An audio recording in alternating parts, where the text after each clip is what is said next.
Skolas kafejnīcas stūrī, kur parasti neviens neskatījās, dzīvoja pelīte Milo, mazs sapņotājs ar lielu mīlestību pret sieru.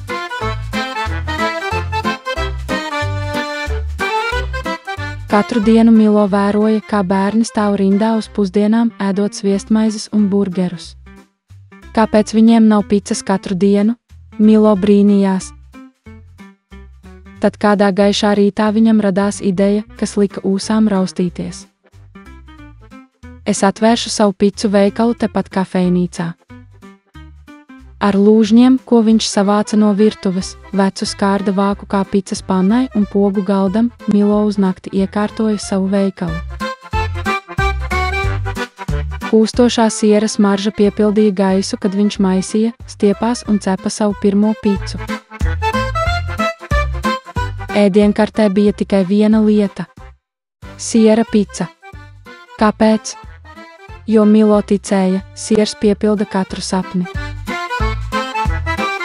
Milo mīlēja peldēties biezpienu baseinā, bradāt ar niecīgu maizes kociņu.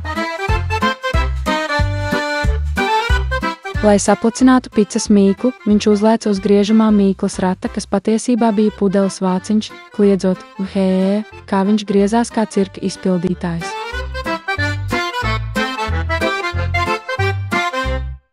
Un, lai izskatītos kā īsts šefpavārs, viņš kā cepuri valkāja peperoni šķēlīti, kas vienmēr slīdēja pār acīm.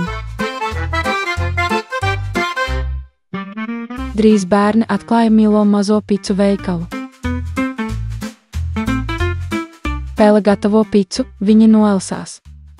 Bet pēc viena kumosa viņa sierīgajā radīšanā viņi bija sajūsmā. Labākā pica, jebkad, viņi gavilēja. Pat pusdienu dāma iezagās šķēle, kad neviens neskatījās.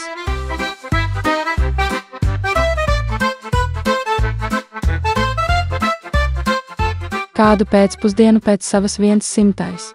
Siera picas izcepšanas Milo uzkāpa siera bloka augšpusē un ar lepnumu paziņoja: siera sapņi ir vislabākie.